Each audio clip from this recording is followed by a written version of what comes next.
We are live, fellas. It is time, and we are live. It is Chatting Up the Chiefs. I'm your host, Lance Twidwell, with my co-host, Trevor Twidwell, and 9-year veteran, NFL veteran, Vaughn Booker, former Chief. This is our first ever show together. We're really excited about this. We were talking about this all the way back in May with Starcade Media, our network, and they gave us this opportunity to do something with the former Chief. And whenever we get an opportunity to do that, Trevor and I were obviously going to be excited to do so. Vaughn, first and foremost, man, thank you so much for being here with us tonight, man. I can't wait to get your thoughts on this game. I'm sure that there are thoughts that you didn't expect to have for this game, but we're going to get right into this, guys. We're really excited about this. Like I said, this is an opportunity that we get to have to do something outside of the spoken podcast. Is something that we've been doing now with Starcade for over a year now.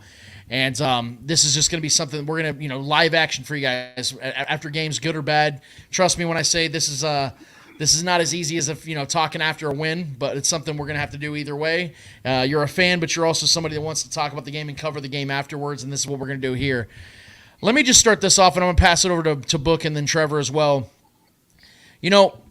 Something I've been telling you guys all offseason, going into this season, was something I know was very unpopular amongst all Chiefs fans. And it was regarding the wide receiver room. It was something that I knew was imperative for the Chiefs' success moving into this season. It was taking the wide receiver room seriously. Now, I get it. The Chiefs drafted another wide receiver in the second round, looks to have a lot of promise, ended up scoring a touchdown tonight and looked like one of the more promising players of the receiving room in Rashee Rice. I don't have a complaint about him. But it's a bad thing when him and Justin Watson, a guy that I didn't even have making this roster this season, were the only bright spots of the wide receiver room today when we were told all offseason that Sky Moore was going to take a massive step up and Kadarius Toney is going to be that wide receiver one that justified not going after veteran wide receiver one difference makers like I had been pounding the table for all offseason, like a DeAndre Hopkins.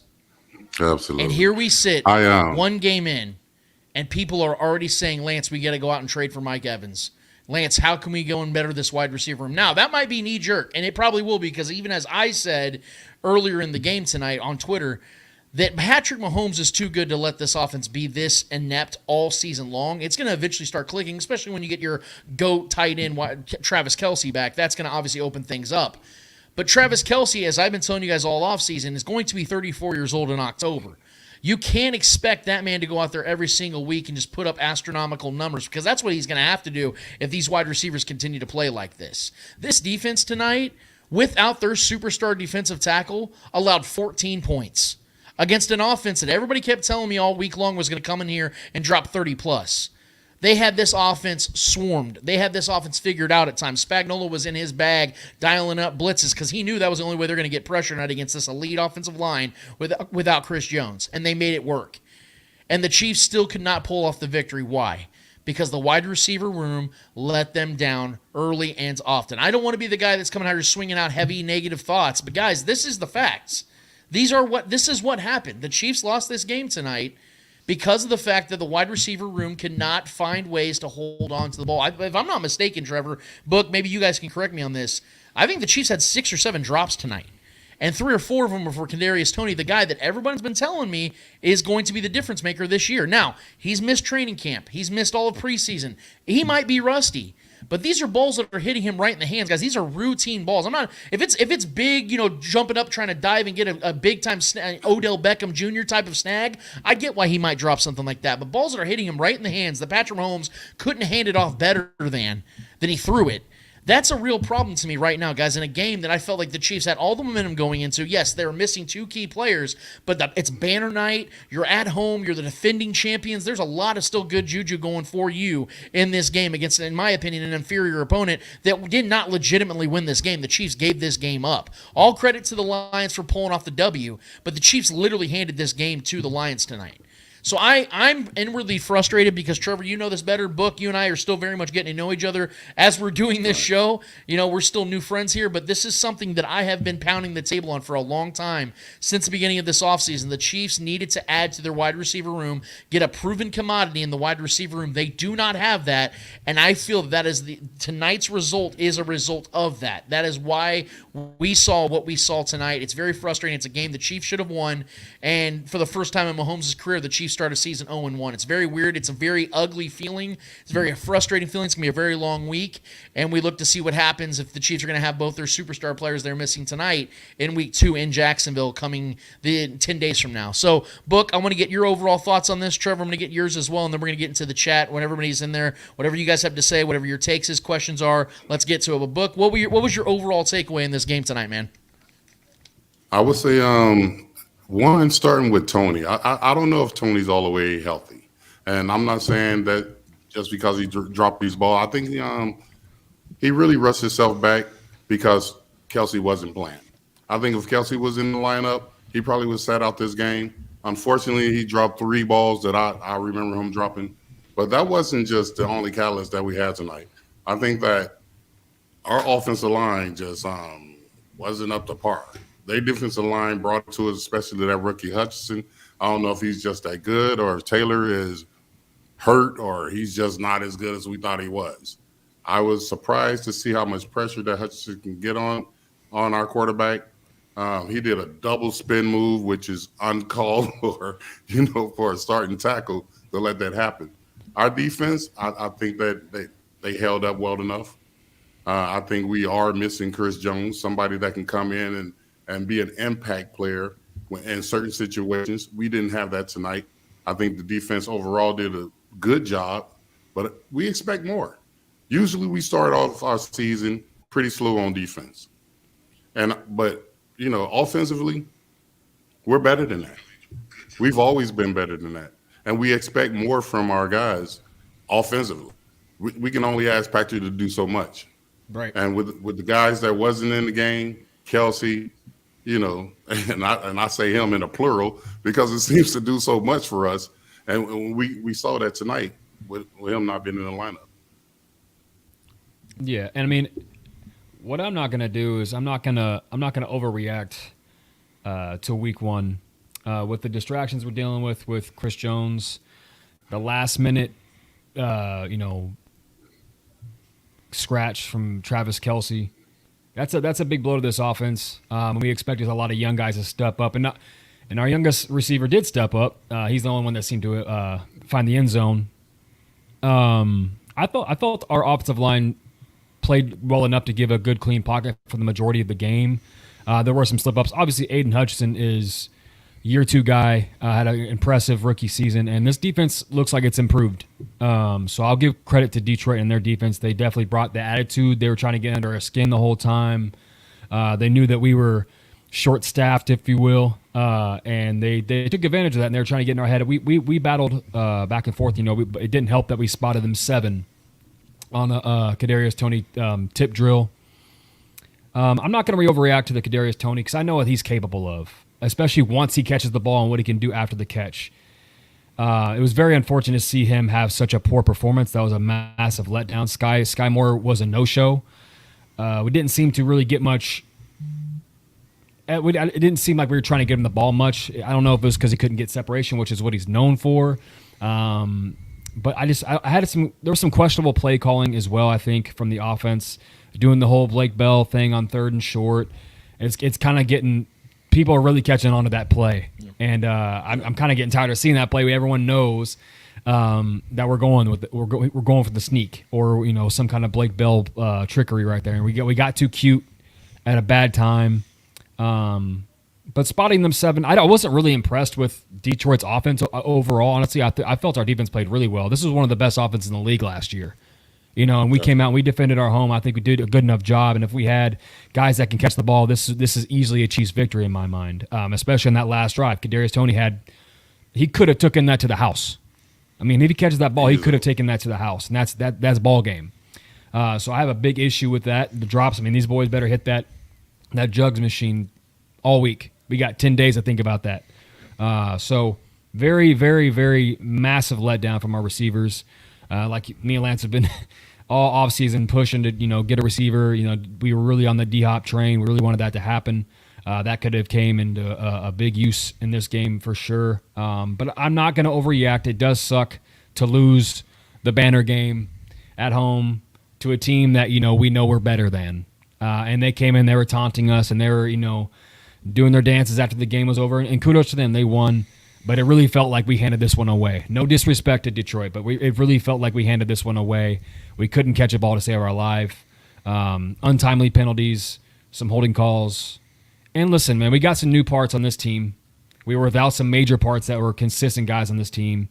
Some new additions to the O-line, a lot of new receivers, a lot of things in flux right now. So this is one of those moments where we just got to learn from it and take our lumps.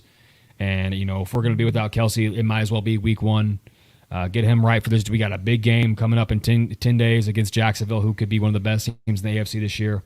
So this is not a time to get down. This is not a time to really talk down on our guys. I think Kadarius Toney can really bounce back. I think he's healthy enough, and there's no excuses to drop those passes, man. And I really, no pun intended, but I think this game comes down to the hands of Kadarius Toney. Yeah, and that's what I wanted to really just directly observe that portion of this, because of the fact that, again, the defense, and Book, you being a defensive player, I'm sure you pay close attention to these things.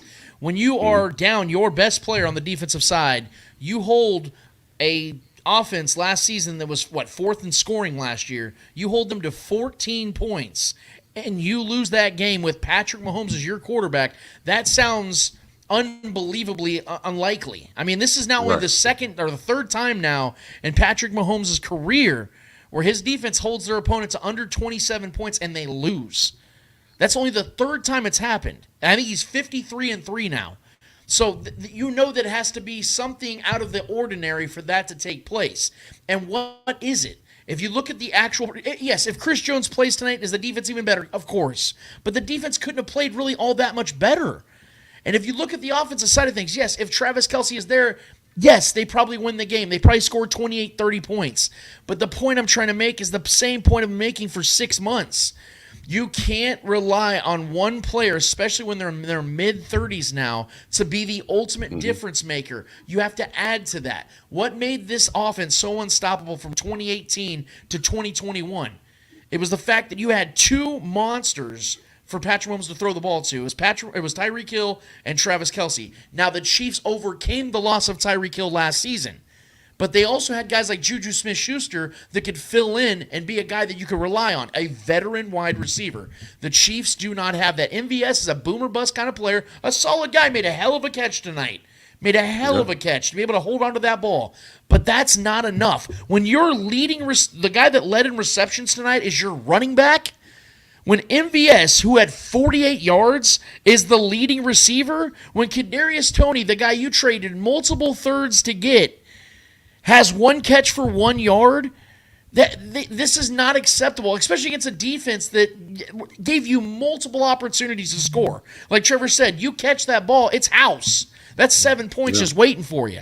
So it's just missed opportunities. I don't want to come down to these guys too hard, but I think that you have to address it because the standards in Kansas City are different than they are in Atlanta or they are in Tennessee, where, let's just play good enough. Let's just figure it out. No, this is a Super Bowl caliber team. So these young guys don't have the luxury of just easing their way into their careers. They are supposed to be guys that Patrick Mahomes can rely on right now. And again, if you want to use the excuse that these young guys can work their way into their careers, that's why you get those veteran wide receivers, so they can work in the tutelage underneath those veteran wide receivers so they can become those guys one day, not have to be those guys today. That's been my biggest concern, Book. I agree with you. Well, as far as being a ex-defensive player for the Chiefs, my main thing is going back to the defense. I saw Detroit have the ball for so long, you know what I'm saying? And that plays into the game. That takes Patrick Mahomes off the field, takes whatever weapons we have today off the field. They were able to run the ball on us, pass, wide open passes. Yeah, we had some plays to get off the field eventually, but the time of possession plays into the whole game situation, as you saw at the end of the game. You know what I'm saying? So we just got to do better as far as defensively getting off the field. When we do have the ball, regardless who's out there, we got to get first downs. Our wide receiver situation, it is what it is right now. We still trying to figure that out. I thought they were going to be a lot better just because of the preseason that we saw. I thought Toney was going to come out. I see him in massive shape, doing one-hand catches in the offseason. I'm thinking we're going to be good as far as offseason. I've never thought our offense would struggle. I didn't like seeing Patrick Mahomes run the ball that often. You know what I'm saying? That's the most I've seen him run the ball in a long time. Right. I think he ran the ball, 6 times today, 5-6 times today? And he was productive in it, but that's away from him just sitting in the pocket and being able to throw it down the field. And he had 6 rushes for 45 yards. Yeah, and that says a lot about the offensive line. So you got to think about the offensive line. Why is he running? You know what I'm saying? Because he's under pressure. Right. What aren't the offensive linemen doing for to make him have to run and throw the ball late or whatever? It's a lot of cracks in our armor right now. And we got to figure that out before we get to Jacksonville, because Jacksonville is another good team that we're going to face, in 10 days? 10 days. We don't want to start the season off 0-2. We too good of a team. People expect too much from us. I, personally, I'm a diehard Chiefs fan. If you ask anybody, but I'm not giving up on us. I just know what facts are. We lost this game as a team, collectively, in a lot of areas. Yeah, and I want to say this real quick too. I think Pat looked really good. If there's a positive I'm going to take away from this game, I think Pat was making the throws on the run, escaping the pocket, in the pocket. He was making the throws. He was running when he needed to. There was just some untimely, like the holding call against Donovan Smith, when Sky Moore finally got that big play. Yeah. His only real catch of the game. That was going to be a big play. We were rolling. That was, I think, second and long. And Sky had a good deep cross, and he got him. He nailed him, put him on the money, and then there's a holding call because he got beat. And then the defense, I will agree with you. There was a couple third and really longs that we allowed. We just didn't get there. And Goff is, let's be honest, he's a statue. We're not worried about him rolling out and escaping and running with his legs. We just get to him. It was a 3rd and 20, I believe, and they hit Reynolds, 20-plus yards. So I will say, man, we cleaned up some things. I'm not expecting this team to be a dropsy kind of team. Kadarius Toney missed all of camp. That's rust. I'm giving him the positive, outlook. So I'll give him the rust excuse. Granted, the game could have been an entirely different outcome if he just caught that ball at the end there. Yeah, definitely. It really. And I'm a big Toney fan. And I'm a me big too. Toney fan. Me too. You know what I'm saying? So it's unfortunate to see him struggle that much today. It was very I know he's a better athlete than that. I know we're a better team than this. That's why I know I'm not giving up. It would have been more frustrating to me if Pat was out there looking really rusty.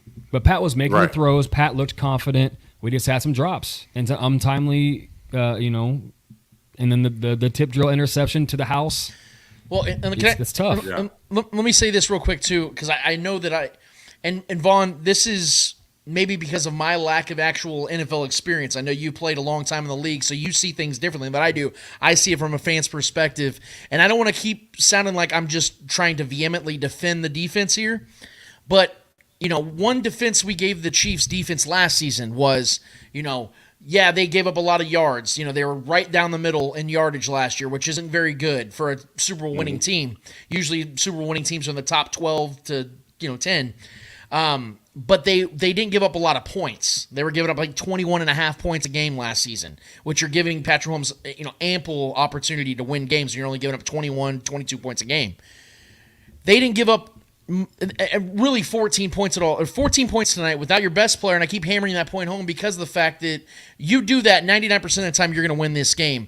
And I'm looking at, everybody told me, Lance, look at the AFC Championship against the Bengals last year. You're down Juju, you're down Kadarius Toney, all your guys are banged up, and you still win the game. But what I kept telling people was, yes, the Chiefs found a way to pull that one out. But we have to remember the Chiefs scored only 23 points in that game. The reason the Chiefs won that game is because Chris Jones had his best playoff game of his career.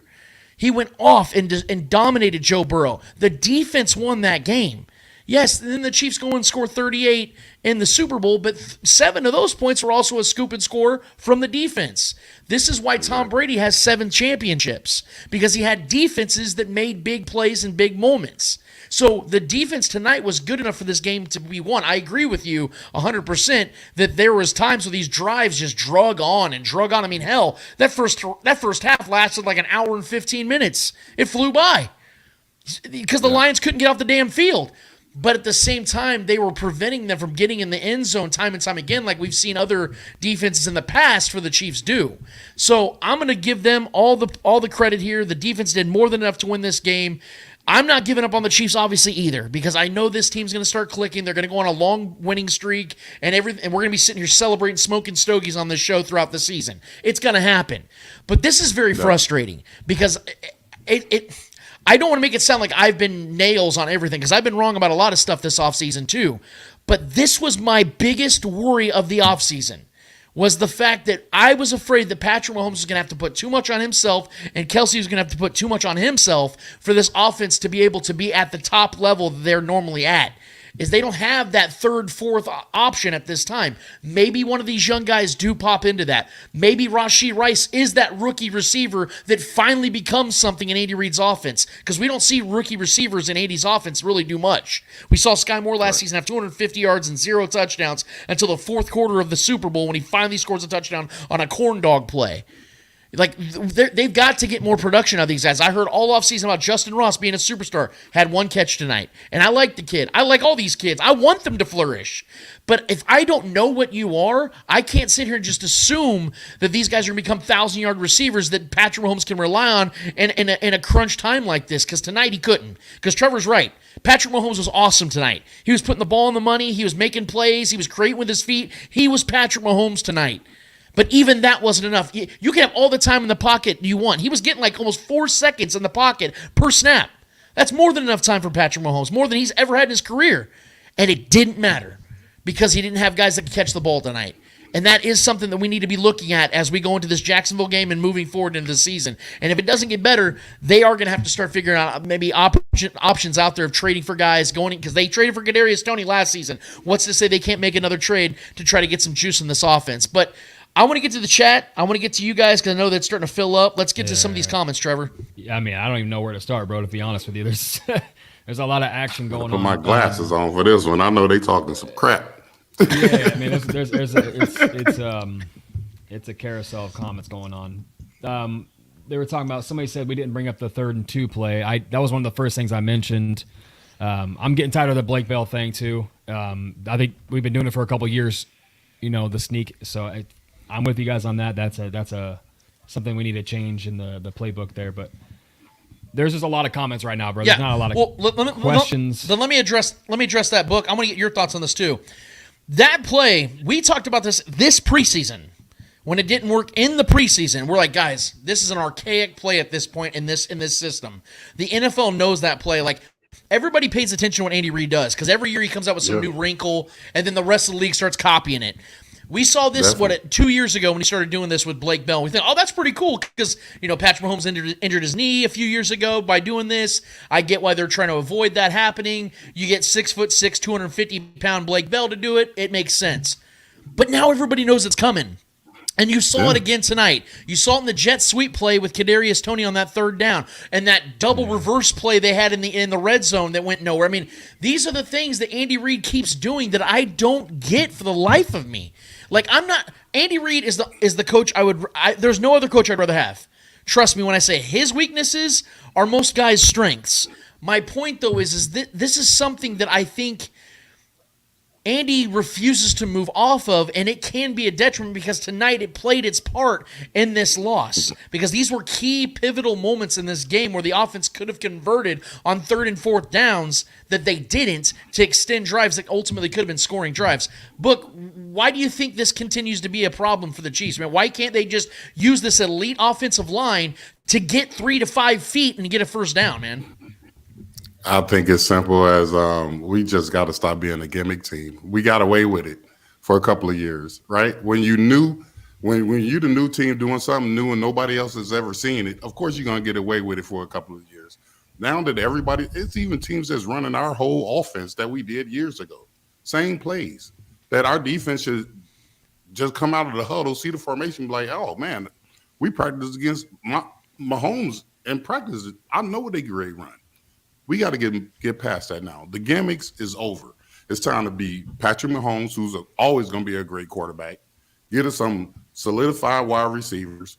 Tighten up our offensive line. I like our running backs. I like the trio of them.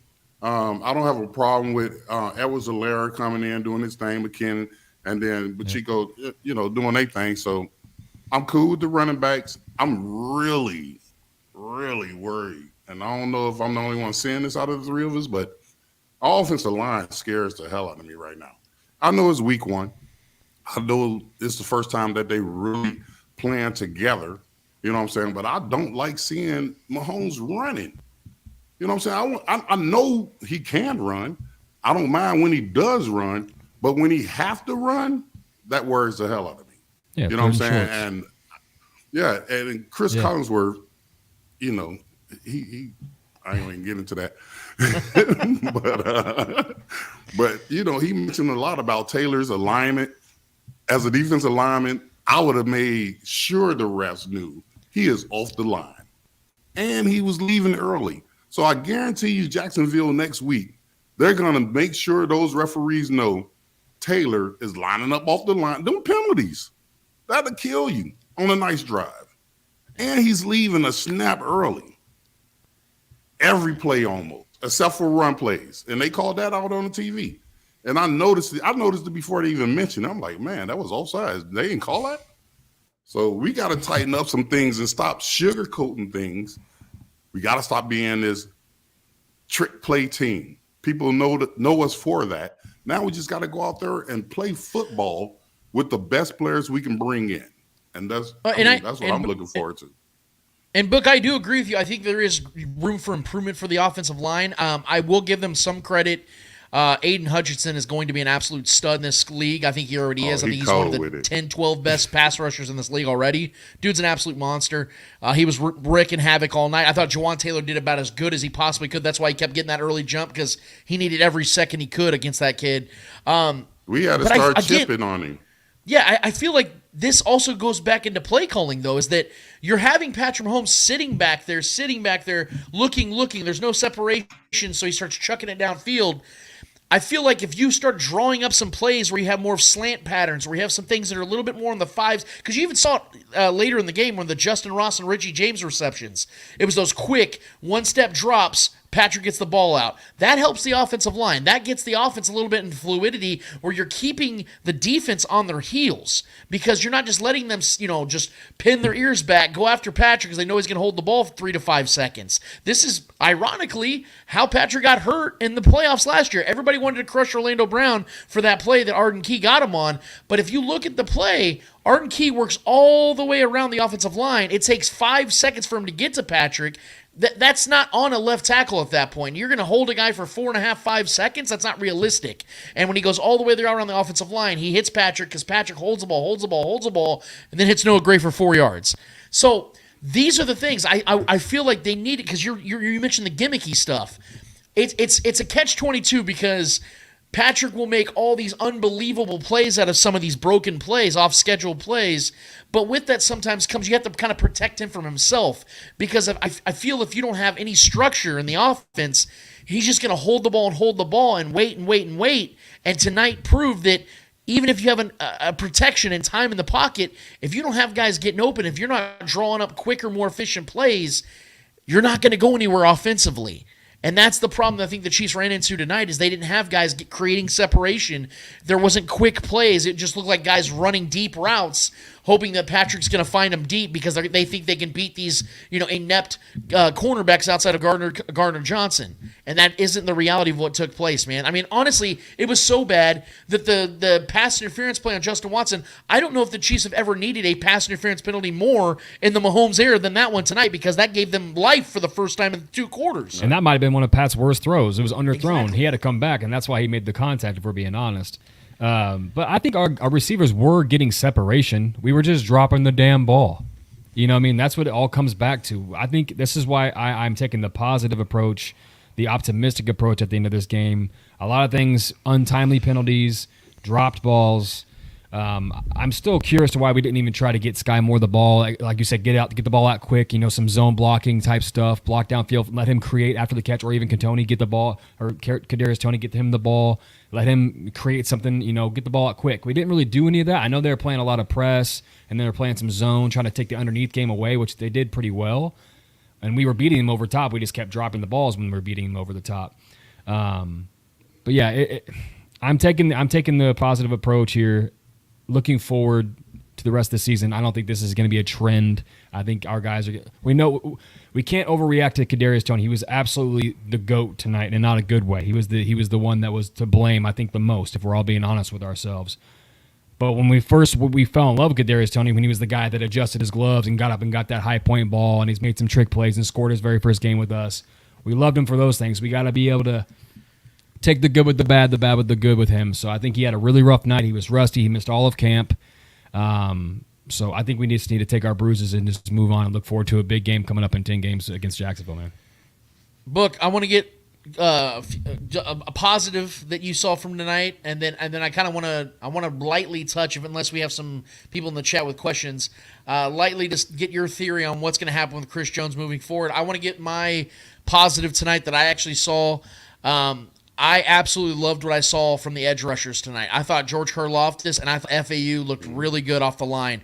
FAU, at the end of the first half, 3 straight plays got double teamed. That shows you that the Lions' offensive line, which is one of the best in the league, very much respected this rookie edge rusher.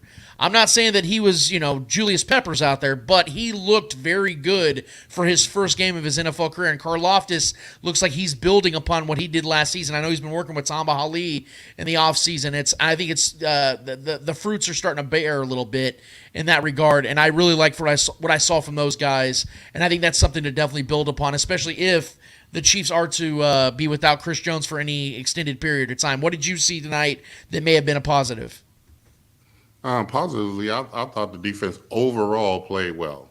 On the defensive line, Karlaftis, he did a great job as far as batting down balls, keep contained, getting pressure on the quarterback. I really thought McDuffie had a good game. Yes. When he caused the fumble, he made open field tackles. Defense overall, I would give them a B+. You know what I'm saying? So offense, positively, it's our quarterback. I mean, 100%.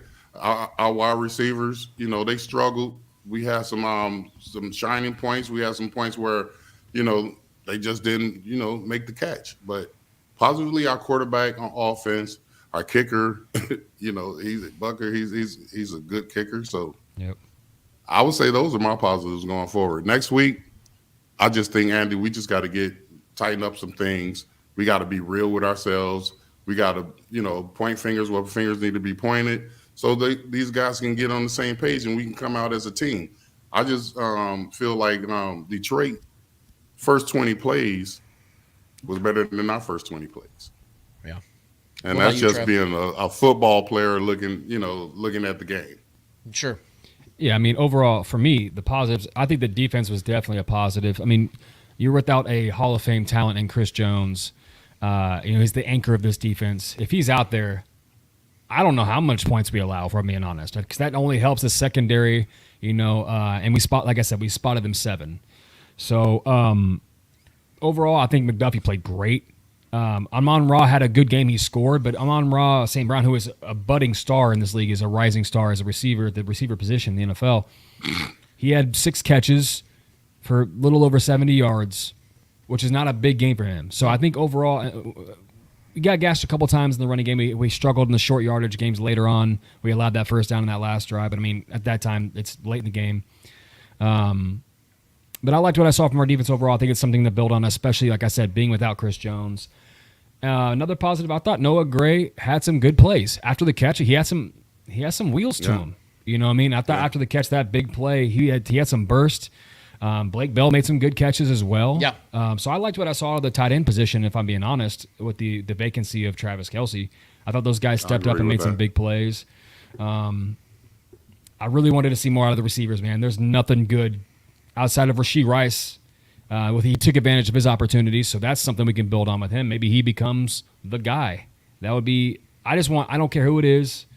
I just want someone to step up and be that alpha receiver. Well, I mean, I think you guys would agree. There was only one drive all game where it felt like the Chiefs were in rhythm. Yeah. And it was ironically the drive that Rashee Rice had those 2 receptions. Right. It was when the Chiefs you felt like, okay, Patrick found something. He had found some rhythm someone with that's him. catching the ball. Yeah, and I've seen some comments on here just to throw it out there. Some people on here talking about how Patrick Mahomes isn't comfortable in the pocket throwing as a pocket passer. The touchdown he threw to Rashee Rice was standing in the middle of the pocket. So, well, I'll push. I'll push back on that real quick, guys. So just to put this out there, Joe Burrow last season had 34 touchdown passes. Patrick Mahomes had 35 touchdown passes in the pocket last season. Yeah. So, guys, he's just fine in the pocket. That's not going to be a problem. That's never going to be a problem. Having a great offensive line or a good offensive line, at least, that's going to give him time in the pocket is a great thing, especially if you want to see Patrick Mahomes play for 20 years. Yeah. I'm just going to throw that one out of there. I do want to say I loved what I saw to Nick Bolton. Yes. He was a true leader tonight, and that chucked a grown man tonight. He killed a man tonight. I mean, let's be real. He absolutely destroyed Montgomery on that. Montgomery had no shot. Yeah. That was a grown-ass man play right there. I felt he was really, really – and Justin Reed as well. Justin Reed was making some plays. He was flying around making some plays, had a couple of breakups. Really, I'm overall really impressed with the open field tackling on this defense compared to last year. We got beat a lot. We missed out on a lot of those shoelace tackles. We're making those tackles now. And I think that's something that's really shown in Spagnuolo, really getting on his guys about that, not letting anything extra, and just taking, on first contact, get the guy down. Yeah. So I'm overall impressed with the defense. There's still some things we got to work on. Getting a star player and Chris Jones back on the field would be helpful for sure. Yeah, and that's actually what I want to segue. I'm going to go to Book on this one. Two key players, obviously, we're missing tonight. Travis Kelce and Chris Jones, obviously, for 2 very different reasons. Booker, I don't know if you ever suffered from a hyperextended knee or had bone bruises, anything like that. I'm sure you had your fair share of scars and battle. But I would imagine that Travis Kelce is going to probably be back week 2. They said he was trying to give it a go this week. He was basically pleading with Andy Reid to let him play tonight, but they said in the pool testings this morning he had no power in his leg. He could not get any jump off that leg, so they couldn't put him out there. But I think with 10 days off, I do expect him to come out there and play. Chris Jones is the ultimate mystery here, and I know you played a similar position as he did in the interior defensive line on the outside as well, a little bit as well. So, I mean, money aside here, man, I mean, the Chiefs need Chris Jones. There's no question about it. Definitely need him. You and I have not really had any He makes the guys around him better. He makes the guys around him better. And just like Bolton and linebacker position, him and May, those guys make our front 7 better. So we missing one key, our best defensive player. That just trickles down. Now everybody has to step their game up. You know what I'm saying? I think everybody did individually. I think everybody did collectively. I think we were better than a good defense today. But how much better are we with Chris Jones? You know what I'm saying? And talking on Travis Kelce, I've had a hyperextended before. And it's not just, we give him a couple of more days. He should be able to play next week.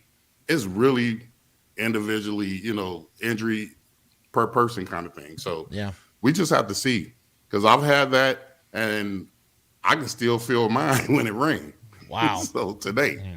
So it's just one of those things. It could be something that you can heal from quickly, something that can last for a long, long time, and something you just have to learn to live with.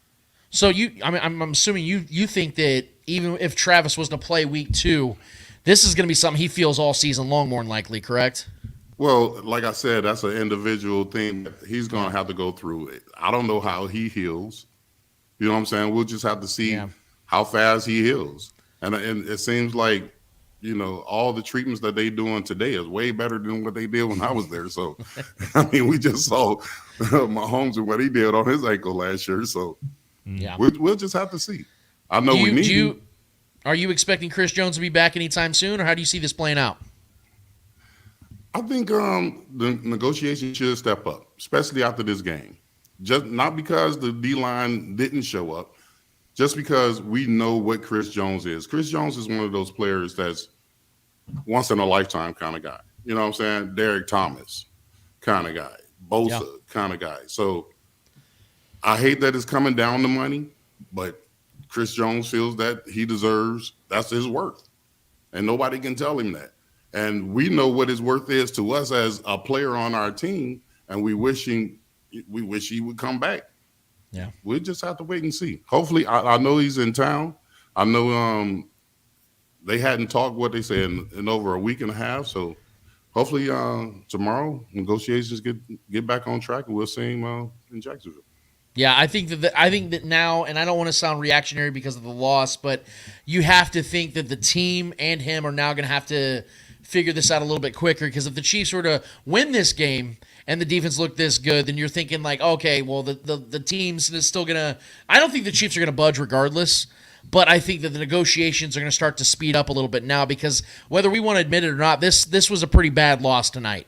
And this is going to be something we have to sit on for 10 days. That's a home opener, defending champions, you're dropping a banner, and you take an L like this, and he's sitting up there in the suites. To me, it was weird to begin with. I thought it was very odd that, he says, just yesterday in that Ronald McDonald thing, which was awesome that he still honored that, but he was saying he didn't want to be a distraction. That's why he didn't do a hold in by going to training camp and hanging out with the team, but not playing.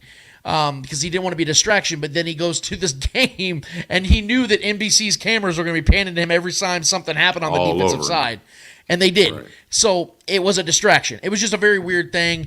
For all of us here, man, I am begging for this to be done with. I want the Chiefs and him to come to an agreement. I think that the Chiefs are being more than fair, offering him a little over $27 million a year for the next 2 years, giving him $54 million guaranteed in total. I think that's more than fair. He said initially he wanted to be the second highest paid player at his position. That would make him the second highest paid player at his position by about $3 million a year. So Bosa just signed too, though.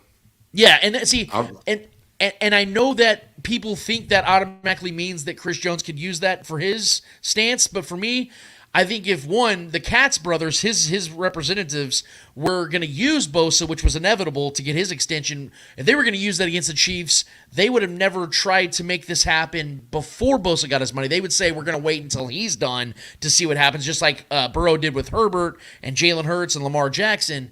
They would have just done that. Second of all, we know the Chiefs aren't going to move off, so to the Chiefs, it doesn't matter whether Bosa got paid or not. They're like, we're going to pay you because you're defensive tackle that's going to be 30 next year. Bosa's an edge rusher that's 25. Yeah. It's completely different, even though you both go after the quarterback at an elite level.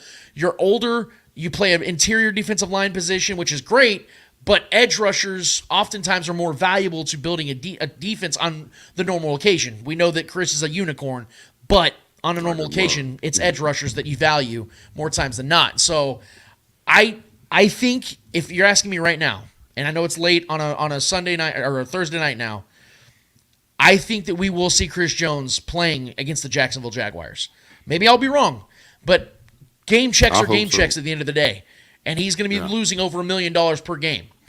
I don't think he wants to keep losing that much. I think he used this week as that last final swing, an attempt to get the Chiefs to move. If they don't move, he's going to have to hold an L and just collect, I know it's really rough to say, he'll have to collect $54 million guaranteed. I know that sucks.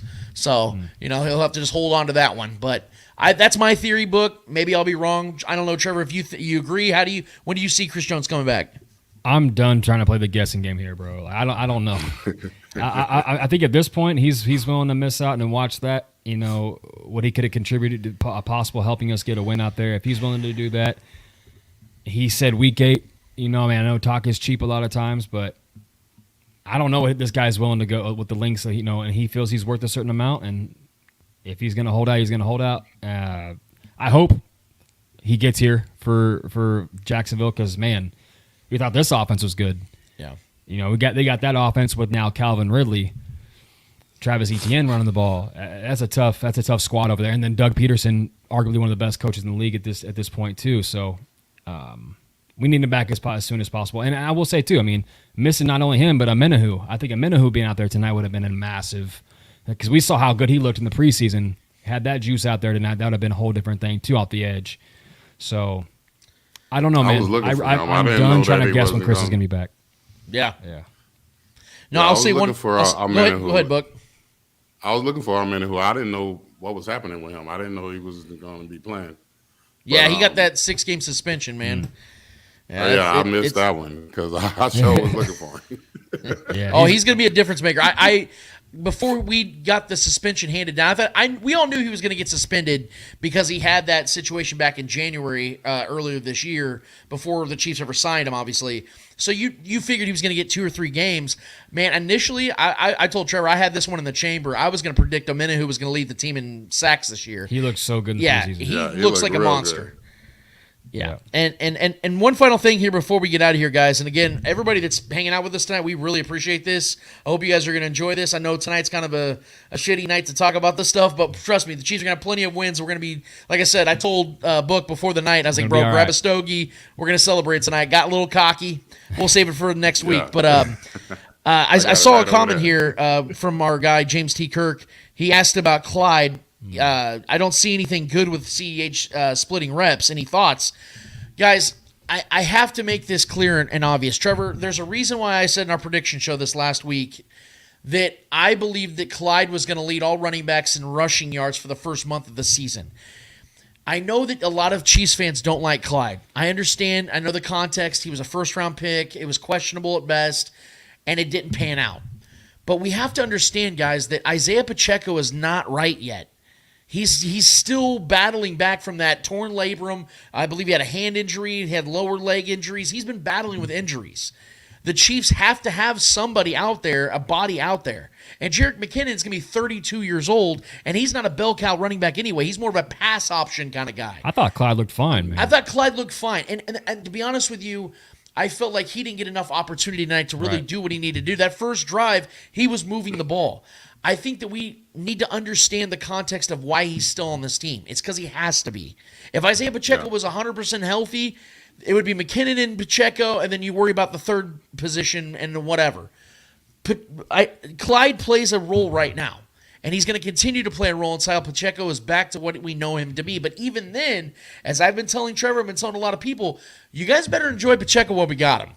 And Book knows this better than I do because he's from the era of running backs. You get these guys for a couple of years, a few years, and if you're lucky, some of these guys have long careers, but most don't. These guys are physical, aggressive, and they burn out. And that's what Pacheco is. Every play almost. So you just wear out. Pacheco, he tweaked it. He tweaked his hip today or something, didn't he? Yeah. I think they said it was a cramp. Just another something he got to deal with. Yeah. But, they're going to start collecting I like more Clyde. I like Clyde. Good. It was hilarious. I thought when we first got him, he held his own. And I just think Pacheco just came in and kind of just wowed us. You know what I'm saying? To where we had to play. Yep. And then Clyde he was hurting and he got faded to the back a little bit. But Clyde's a great running back. I'm not worried about him. McKinnon, I like him on second and third and long, coming out the backfield. And Pacheco is just one of those guys. He's just, what we call hungry with an O. He's got one speed. He's not hungry. You get him the ball, he gone. He don't care about nothing. I'm going forward. But, like that kind of player, he takes a lot of wear and tear on his body. Like you said, we better enjoy him while we can because, I thought, wow, I've seen plenty of running backs that, that's having a hard time walking right now. Right. And only played like 4 years. And it's sad, too, for Pacheco because he's a 7th-round pick. And after that 4th year with the Chiefs, I can't imagine he's going to be around, which means he's probably never going to get that big payday. It's a really sad thing for the running back position at this time.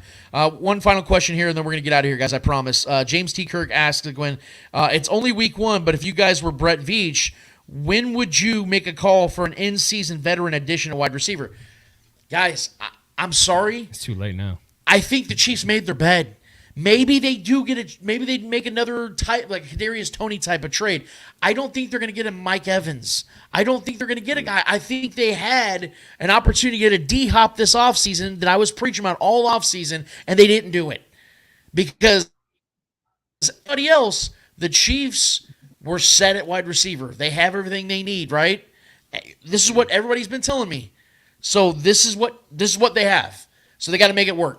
Hopefully Travis Kelce can play 16 games this season. They're going to need every single one of them from him because it looks like right now Patrick Mahomes doesn't have a guy. I mean, Trevor, you predicted Sky Moore was going to have 1,000 yards this year. I'll be honest with you, it doesn't look like him and Patrick Mahomes have any chemistry together. It looked like their first game together tonight. Which bugs me the most because Sky spent the most time with Pat. He went to Pat camp. He was with Pat all offseason. Listen, it would be we'd have a whole different tone to our voice right now if we just didn't drop these balls. Drops can be fixed. I don't believe in drops as a season-long issue with these guys because we've seen all these guys have great hands. It felt like a lot of rust, especially from Kadarius Toney, and I'll say it again. We couldn't find Sky Moore, and when we did find Sky Moore, that play got called back.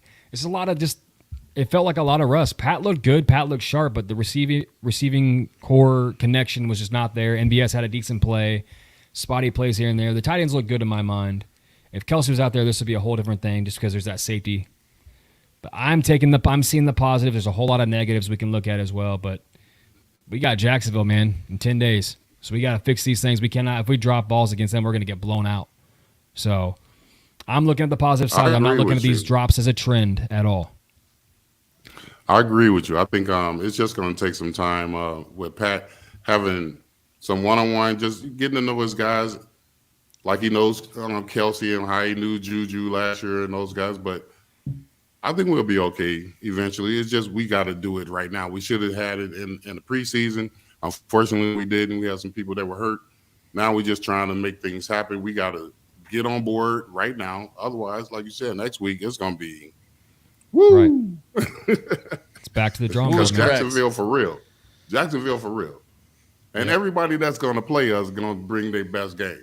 They hate us. We're the Chiefs. Yeah, the target's on the back for sure.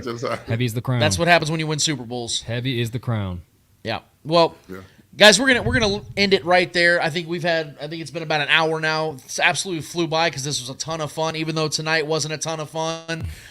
Getting to talk with all you fans out there is something we absolutely love here. First show with Book, man. Vaughn Booker, the great Vaughn Booker, a guy I grew up watching as a Chiefs fan in the 90s. It's so awesome to be able to do Trevor and I were talking about this week about, being 90s kids, and watching this guy play football, and now we get to do a show with them. It's an absolute honor, and we appreciate Book wanting to do this with us. It's just two fans here having a good time talking Chiefs. He's just as passionate, if not more passionate about this stuff than we are, and we appreciate your time, Book, and man, we are really looking forward to this season doing this with you, man. Man, I really appreciate you guys having me on this show. I know that this wasn't how we expected for our first show to go, but I enjoy having this show with you guys. I think we're going to have a great season, and I know the Chiefs are going to bounce back, so I'm not worried about anything. Yes, sir. I'm going to point out when it's bad. I'm going to point out when it's good. Yeah, we'll save that stogie for next week, baby, because Chiefs have got to bounce back, and they need to smoke a cigar together. And I'm really excited about that. But like I said, guys, we're signing out here. This is Chatting Up the Chiefs. This is 1 week in. Guys, we're ready to keep going and keep doing this thing. It's going to be a lot of fun. Stick with us, guys. And don't forget, on Saturday at 11 a.m., Trevor and I will be right back here under the Starcade Media umbrella. We're going to be doing the Spoken Podcast, episode 233, giving you guys our full breakdown of what we are expecting from the Chiefs and that Jaguars matchup 10 days from now. You all stay tuned. You guys be safe. And we'll talk to you guys later. Have a great night. Later. Peace.